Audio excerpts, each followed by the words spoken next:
Ahora bien, ahora podemos entender por qué hay similitudes entre la historia de Osiris y Jesús. Yo puse esta imagen porque era la que encontré, pero Jesús es un varón negro. Entonces, la historia de Osiris es muy similar a la historia de Jesús. ¿Por qué?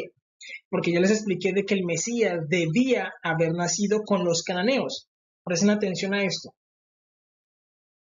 En el libro de Daniel se habla de un libro que se llama el libro de la verdad. El libro de la verdad es cómo tenían que ocurrir los eventos como Dios quería. Y Dios quería de que Adán y Eva no comieran del fruto prohibido. No querían que comieran del fruto prohibido.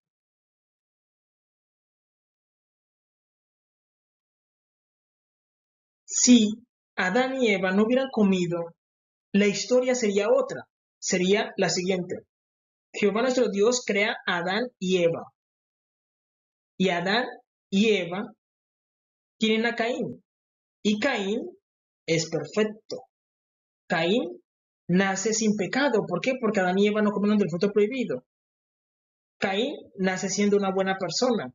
Da la mejor ofrenda a Jehová nuestro Dios. No mata a su hermano. Recibe la P.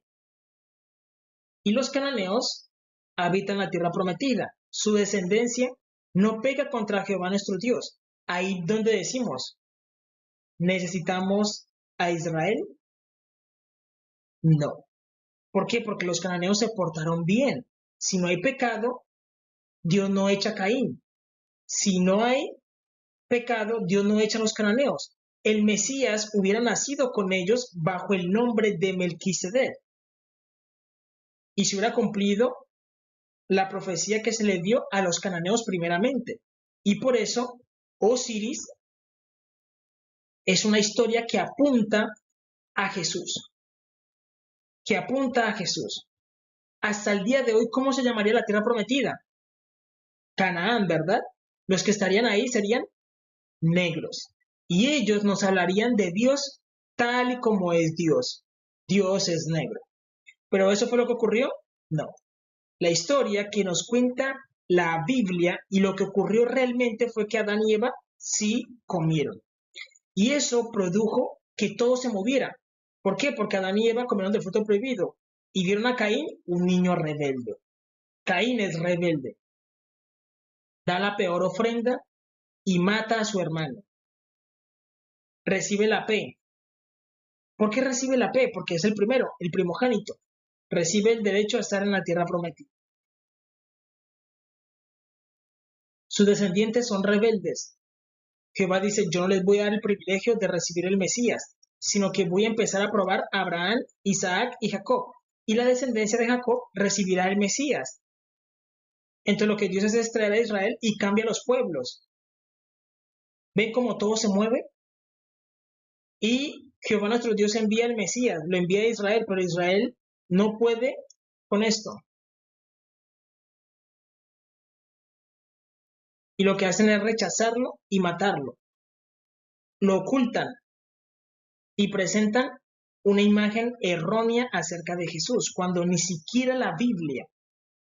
Yo les voy a decir algo, el rey David sí es blanco y rubio, es cierto, pero Jesús, por ser un descendiente de él, no es blanco y rubio. Jesús es negro, de cabello blanco. Y entonces cuando llega el Mesías, ya todo se había movido.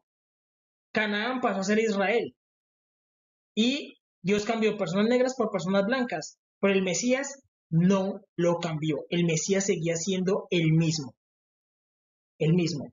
Y por eso los cananeos simplemente se quedaron con la historia. ¿De qué? De Osiris. Osiris. Que se cumplió en Israel. Se quedaron al final solamente con la historia. Por eso Osiris y Jesús tienen muchas similitudes. Muchas similitudes. Porque ellos también estaban esperando un Mesías. Ellos estaban esperando un Mesías. Los cananeos estaban esperando el Mesías que se iba a llamar Melquisedec. Y resulta y pasa de que es el mismo que le llegó a Israel es el mismo. Porque ustedes deben saber de que los babilonios, los persas, los de Asiria, los islámicos, los budistas, los cristianos, todos esperan a un Mesías, todos esperamos a un Mesías. Y ese Mesías solamente puede ser Jesús. Una persona que llegue y no sea Jesús se transforma en el anticristo. Esa es la realidad. Todos estamos esperando un Mesías, tanto negros como blancos. Esa es la realidad. Pero Jesús ya vino como una persona negra porque él debía ser negro.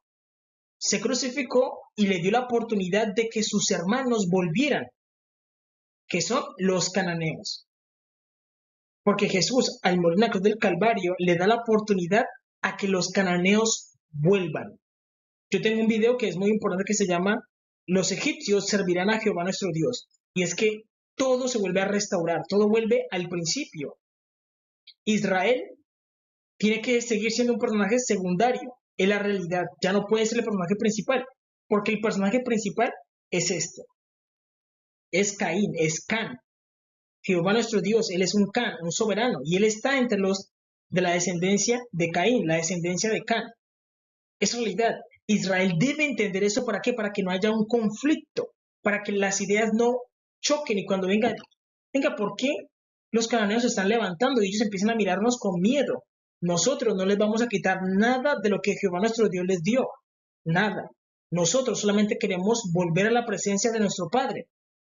Ustedes deben saber de que Jehová nuestro Dios es nuestro Padre y Caín es el hijo pródigo, es el hijo perdido. Desde el principio lo dijo: he aquí, tú me echas de tu presencia y me esconderé y seré errante en la tierra. Caín es el hijo pródigo. Es realidad, Caín es el hijo pródigo. Israel es el hijo que Dios adoptó para traer al hijo pródigo. Él es el hijo que no se agrada de que su hermano vuelva. Israel debe entender eso. Israel debe entender eso y no debe mostrar esa mala actitud. Por eso el padre, que es Jehová, le dice al hijo: hijo, entra y celebra con nosotros y alégrate de que tu hermano volvió. Porque si Israel se entristece y dice: no queremos que los cananeos vuelvan, puede haber que un conflicto mayor. Y eso es lo que no queremos. Por eso yo les envío palabras para que entiendan todo esto y comprendan. Ahora bien, aquí lo podemos ver un poco mejor. Recordemos que Caín es el primero.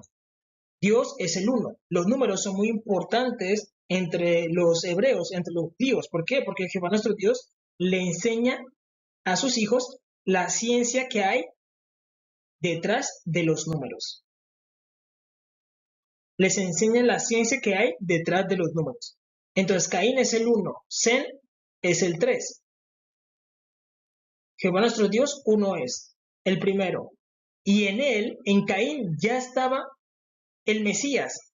Pero el Mesías se lleva todas sus cosas y se va con Israel. Entonces de Caín pasa a Can. Y Can, padre de Canaán, él es el padre de la tierra prometida. Can es el padre de la tierra prometida. Ya ellos tenían sacerdocio del orden de Melquisedec, Adonisedec. Por eso les digo que solamente los cananeos pueden ser del orden de Melquisedec. Adonisedec, Elisedec, Melquisedec, todos tienen esos nombres. Es realidad. Y normalmente a Israel se le dio el orden arónico y normalmente se le llaman, tú puedes reconocer a una hija de sacerdote si se le llama Cohen. Cohen, tiene el apellido Cohen. Entonces, y luego tenemos los cusitas. Los cusitas eran los king, los reyes, los que primero tenían la realeza. Por eso les digo que la Biblia enseña de que las personas blancas no eran de la realeza, sino que luego que Dios las sacó de Egipto, las personas blancas empezaron a formar la realeza, pero en la antigüedad ellos no tenían la realeza. Esa es la realidad. Sino que la realeza estaba en las personas negras, porque Nimrod, que era un cusita, era un negro, fue el primero en ser de la realeza. Fue el primero, está escrito en la Biblia. Ya si ustedes quieren inventar cosas, háganlo. Pero yo les estoy diciendo la verdad. Y los faraones eran los que tenían el poder de la realeza también. Ellos también eran negros, pero ellos cometieron el error de esclavizar a Israel. Ellos cometieron ese error enorme. Hay que decirlo, es un error enorme. Y ellos estaban esperando a Osiris. Osiris vendría siendo Melquisedec. Lo estaban esperando. Vendría siendo Melquisedec. Osiris vendría siendo Melquisedec. Por eso ellos estaban esperando al Mesías. Osiris vendría siendo una sombra de Melquisedec. Pero como el tiempo para ellos se les acabó, el tiempo se les acabó, su lugar vino a ser tomado por Israel. Y recordemos que el Mesías ya se había pasado a través de Abraham. Melquisedec le dio pan y vino, y eso representaba el pan y la sangre del Mesías, que la tenía Abraham. Y Abraham se la pasó a Isaac, Isaac se la pasó a Jacob, Jacob a Israel, e Israel se dividió en las 12 tribus, Dios escogió la tribu de Judá, y Jesús llega a la tribu de Judá, siendo Jesús, Yeshua HaMashiach, que es el mismo Melquisedec. Es el mismo, pero ellos aquí quieren presentarlo como un varón blanco, cuando eso no es correcto. Blanco y rubio, nuestro padre David, pero Jesús es negro de cabello blanco, como lo dicen las escrituras. Ahora bien, ustedes deben entender de que Jesús pasa a través de el rey David. Judá es un varón que es muy importante porque él representa la tribu de Judá. En la tribu, Judá tiene un hijo que se llama Fares. Fares viene de la palabra faraón. Y Dios pasa a través de ¿qué? De los faraones. Por eso Dios le dio a Judá el ADN de ¿qué? De los faraones. Y aquí en Israel aparece Judá. Judá está con Tamar. Y Tamar da a luz uno que llama Fares. Y Fares es faraón. Y luego aparece el rey David y aparece luego Jesús, como un varón negro. Él pasa, él pasa, él pasa. Esa es la realidad. Entonces, aquí podemos darnos cuenta de que el error es de Israel, que presenta al Mesías como un varón blanco. Pero eso solamente es como la presentación, como el adelanto. Ustedes dirán, ¿por qué los egipcios presentaban a Osiris de color verde? El color verde representa un crecimiento constante. También representa que es un marciano, que es una persona que no viene de nuestro planeta. Es decir, Melquisedec siempre está a la diestra de Dios y Dios está fuera de nuestro planeta. Él es un extraterrestre, hay que decirlo, un marciano verde, por eso lo pintan de verde. Lo pintaban de verde para dar a entender de que él viene fuera de nuestro planeta. Es decir, nosotros nos formamos en este planeta, pero va a venir uno que viene de arriba. Y por eso Jesús nació de una virgen y se comprobó que es una virgen porque él vino del cielo, se encapsuló en el vientre de la virgen y nació como Jesús, Yeshua HaMashiach, representando de que él es una persona que viene de afuera, que viene de afuera, que viene del cielo. Eso representa el color verde, que es como un marciano, una persona que viene de afuera. Ahora bien, el problema es cómo están presentando a Jesús. Jesús nunca ha sido blanco ni nunca ha sido rubio. Es un error enorme. Como él pasa por el rey David, mucha gente piensa de que él es blanco y rubio como nuestro padre David, pero no. Por eso es importante leer Apocalipsis capítulo 1, Daniel 10, Apocalipsis capítulo 4 e Isaías 53. Ahora bien, yo les expliqué de que Jesús tiene muchas variantes. Ustedes deben entender algo. Nosotros, esta realidad en la que estamos es como un vientre. Una mujer embarazada, es como un vientre. Y nosotros no hemos terminado de nacer, es decir, no hemos pasado todo el proceso para terminar siendo como clones, directamente es clones de Jesús. No siendo Jesús, porque estaríamos usurpando la posición de Jesús, sino siendo literalmente clones. Al final, la tierra es como una fábrica de dioses, que todos debemos parecernos a Él, con diferentes características. Dios no te va a quitar el carácter. Decirnos que como Jesús se ríe mucho o habla mucho o es muy silencioso, todos debemos ser como Él. No, todos tenemos nuestras características diferentes, pero compartimos similitudes con Jesús, Yeshua HaMashiach. Entonces, ustedes deben entender de que Jesús ha venido muchísimas veces a la tierra, sino que nosotros no lo hemos visto, no lo hemos entendido, no lo hemos visto con los ojos verdaderos.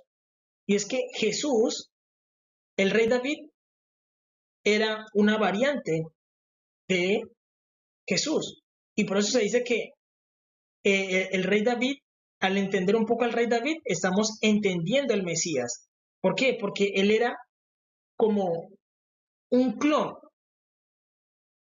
para transformarse en Mesías, en Cristo. Así es, o sea, alcanzar la cristiandad, o sea, alcanzar el esplendor. Shiva, Shiva, Shiva también es una variante de Jesús. Por eso él también se le llama Krishna, si no se mal, sí, Krishna, haciendo referencia a Cristo, porque él es otra variante de Jesús. Es otra variante. Y a él se le llama el destructor. Ustedes deben saber de que Jesús también es el gran destructor. Él es el creador y destructor. Pero en la antigüedad a él se le conocía como Melquisedec. Y él es el destructor. Él crea todo y destruye todo. Por eso Jesús es el que toca las trompetas para destruir esta generación. Es el que causa los terremotos, los tsunamis, los meteoritos, las pestes, todo. Todo lo hace Jesús porque Él controla todo. Él hace todo. Por eso Shiva es una representación de Él. Krishna, haciendo referencia a Cristo, sino que Él se representa con diferentes. Genghis Khan. Genghis Khan también es una variante de Jesús. Ustedes deben saber que en cada generación debe aparecer un Cristo, debe aparecer un Mesías. Cuando no se genera ese Mesías, se genera un vacío y Jesús lo llena, haciendo lo que Él quiere. Por eso se le llama Genghis Khan. Khan es un soberano, una persona que hace lo que quiere. Es realidad.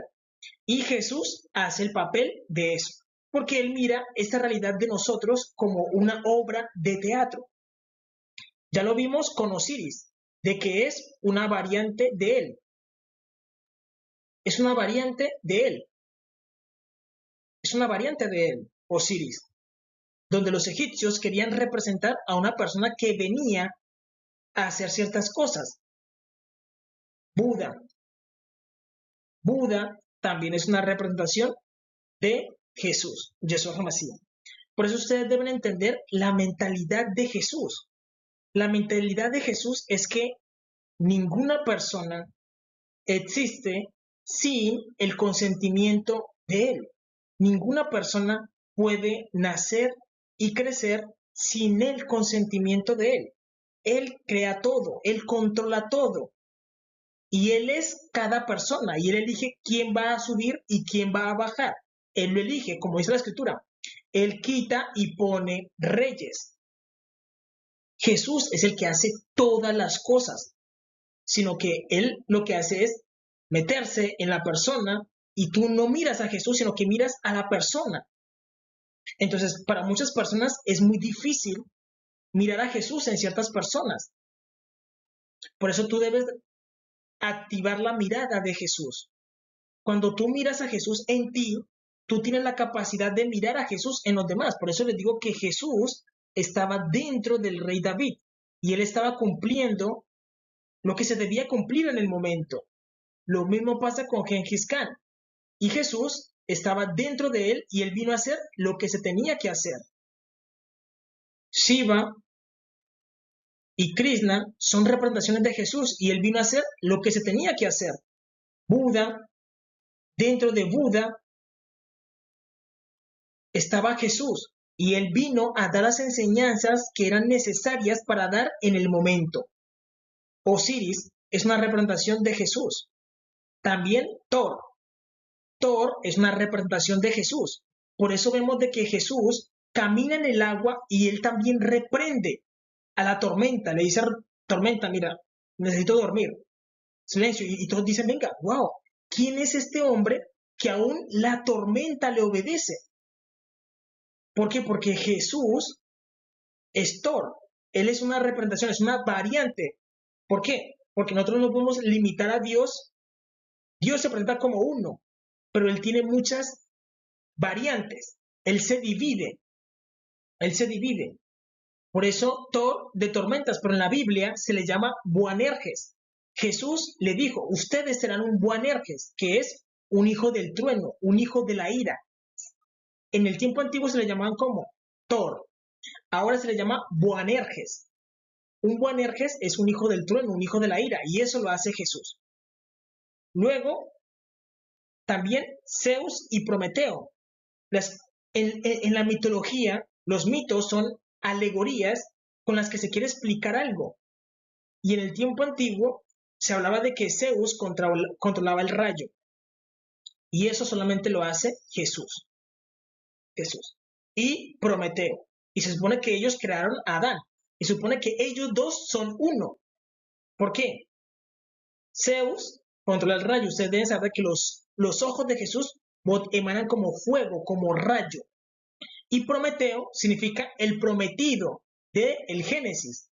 Recordemos que cuando Adán y Eva comieron del fruto prohibido, Melquisedec, que era el que estaba ahí, con Adán y Eva les dijo, va a venir un prometido, un Prometeo, un prometido. Mitra también hace parte de las variantes de Jesús. Dioniso también hace parte de las variantes de Jesús. Toda la mitología, todas las historias que existen en el mundo hablan de una persona, que es Jesús. Y Jesús son todas ellas. Y todos nosotros, al mismo tiempo, somos Jesús. Les voy a poner un ejemplo para que me entiendan. Yo soy uno. Mi nombre es Alejandro, pero yo tengo muchas células. Todas mis células, si vieran dentro de mí, vendrían siendo como personas. Todas son Alejandro, pero dentro de mí cada una de ellas tiene su personalidad. Es como si en mi corazón hubiera un núcleo y si yo miro a través de ese núcleo, miraría personas, pero yo digo, es que solamente son mis células, solamente existo yo. Yo soy uno, pero mis células por dentro tienen vida. Eso es lo que ocurre con Jesús. Todos estamos dentro de Jesús y Jesús es uno. Y todas sus células, sus órganos, somos nosotros. Somos nosotros. Por eso se dice que Dios, Jehová nuestro Dios, Él es el Dios viviente. ¿Por qué? Porque todo su cuerpo tiene vida. Y nosotros vivimos aquí en el planeta Tierra, pero representamos los ojos, los pies, todo el cabello de Dios. Todo está aquí en la Tierra, pero solamente somos uno, que es el mismo Jesús. Cuando Dios te permita activar tu potencial, tu chispa divina, tú vas a ver el mundo de una forma diferente. Van a poder entender de que todos hacemos parte de Jesús. Por eso Él dice, yo soy el que soy, como si todos nosotros fuéramos sus clones, y Él dice, yo soy el verdadero. Esa es la realidad, esa es una contraseña. Ahora bien, Jesús, Yeshua HaMashiach, es el mismo Tegucigalpa. Quetzalcóatl, perdón, es el mismo Quetzalcóatl. ¿Qué ocurre? De que Jesús siempre viene a traer conocimiento. Jesús siempre viene a ayudar a la humanidad a trascender, a alcanzar nuevos niveles de conocimiento. Y Él lo que hace es meterse dentro de la persona y ayudar. Lo mismo que ocurre con Hermes Trismegisto. Hermes Trismegisto es una variante de Jesús para ayudar a la humanidad. Lo mismo ocurre con Alejandro Magno. Si tú lees la historia de Alejandro Magno, se van a dar de cuenta de que él tenía un llamado espiritual desde el principio. Y ese llamado espiritual era que él hacía parte de, ¿qué? De algo divino. Y es que él era una variante de Jesús. Pero hay una variante de Melquisedec que es la más importante, la primordial, la más pura, y es Jesús. Yeshua HaMashiach, el que murió en la cruz del Calvario. Por eso a la humanidad se le entregó un código, y es este código. Y con este código, la humanidad podría entender de que todos nosotros somos literalmente dioses. Somos dioses, pero hay uno que es el Dios de los dioses, que es Jesús. Y él escribe su nombre así. Eso significa Jesús. Eso significa Jesús, el que pone su brazo por el hombre. Entonces Jesús tendría unas marcas diferenciales. ¿Por qué es importante entender esto? Por el anticristo. El anticristo vendría siendo otra variante de Jesús. Pero él se puede confundir y decir, yo soy Jesús, yo soy Dios. Tú, lo entendió. Él es Dios. ¿Está en lo correcto? Está en lo correcto. Pero él no puede tomar el lugar del que nos creó en el principio. Y por eso Dios envió este código para que todos pidieran el testimonio. Muéstranos tu mano. Muéstranos tu mano de que tú eres el que murió por el hombre. Muéstranos tus manos. Y cuando vean, van a poder reconocer al verdadero, al que es el Dios de los dioses. Esa realidad, que es Jesús, el que murió en la cruz. Entonces, cuando ustedes le pidan eso al anticristo, él les va a tener que mostrar las cicatrices. Porque eso fue lo que pidió uno de sus discípulos. Porque si ustedes cometen el error de irse tras una variante, que es el anticristo, pero una variante defectuosa porque él no va a tener Torah, ni va a tener las marcas. También tiene que tener, ¿qué? La herida en el costado.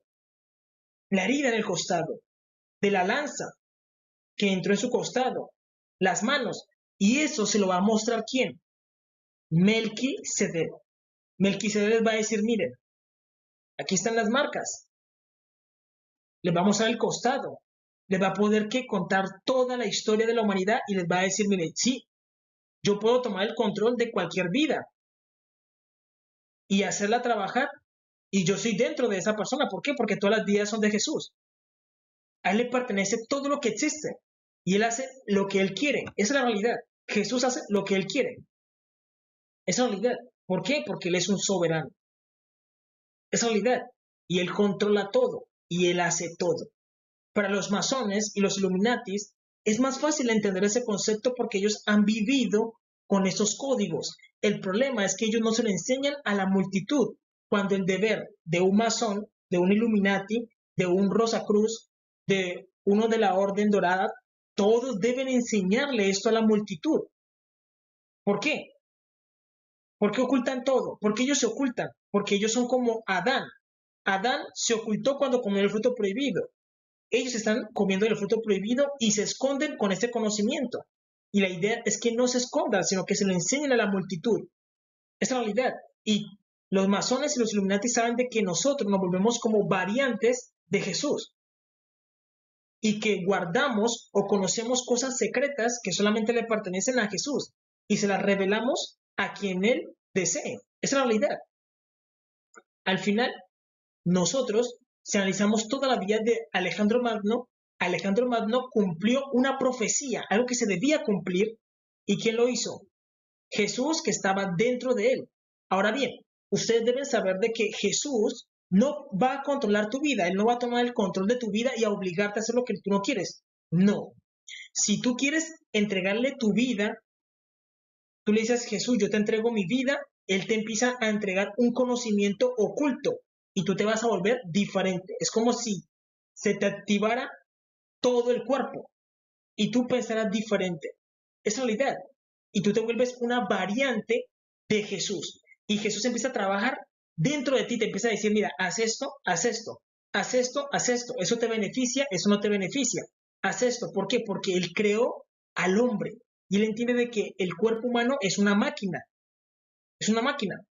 Y el cuerpo se puede hacer, literalmente como enseña Jod Joe Dispenza tiene el conocimiento que le dio Jesús, que es cómo hackear la mente. Esa es la realidad. Nicolás Tesla también es una variante de Jesús. Todas las personas que han sobresalido son variantes. Jesús las ayuda. ¿Desde dónde? Desde el Jesús interno que tenemos, que está en nuestro corazón. Y Jesús ayuda a la persona a sobresalir. Esa es la realidad. El problema es que muchos se desvían y empiezan a hacer cosas que no convienen. Ya eso no es culpa de Jesús ni de Dios. Al final él tendrá que rendir cuentas, que son muchos casos de muchas personas que forman sectas y empiezan a hacer cosas malas. Jesús estuvo ahí ayudándolos, guiándolos, pero ellos ya empiezan a hacer cosas que no deben. Ya no es problema de Jesús. ¿Por qué? Porque Jesús se vuelve el ecopiloto. Estás tú manejando, tú controlas tu vida. Jesús nunca va a controlar tu vida. Tú llevas el control al volante y Jesús está al lado tuyo ayudándote. Él siempre va a ser el ecopiloto, siempre va a estar ayudándote. Esta combinación de que tú manejas el mando y Jesús es el ecopiloto. Pongamos la J de Jesús. Jesús es el ecopiloto. Él siempre te va a estar ayudando. Es lo mismo que ocurre con Trismegisto, lo que ocurre con Quetzalcóatl, lo que ocurrió con Alejandro Magno. Ahí estuvo Jesús siempre diciéndole a Alejandro qué era lo que tenía que hacer. Por eso Alejandro Magno era tan bueno conquistando. ¿Por qué? Porque Jesús le decía lo que tenía que hacer. ¿Por qué Quetzalcóatl levantó una gran civilización? Porque ahí estaba Jesús diciéndole lo que tenía que hacer. ¿Por qué Hermes Trismegisto tiene grandes secretos? Porque dentro de Trismegisto está Jesús diciéndole lo que tiene que enseñar. Y todas sus otras variantes, así ocurre. Cuando tú te activas, tú empiezas a escuchar a Jesús. Y Jesús te dice lo que tienes que hacer y lo que no tienes que hacer. Aunque Él también va a probar tu corazón. Jesús, hay una parte, aquí hay una parte que es mala de nuestros corazones, hay que decirlo. Hay una parte donde está Jesús y hay una parte donde está el lado malo. Y ese lado malo también te va a probar y te va a enviar que hagas esto y tú te puedes desviar del camino.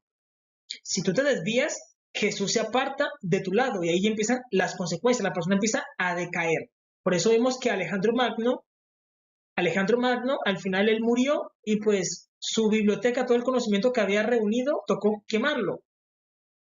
Quetzalcóatl, su civilización, tocó destruirla. ¿Por qué? Porque al final se desviaron.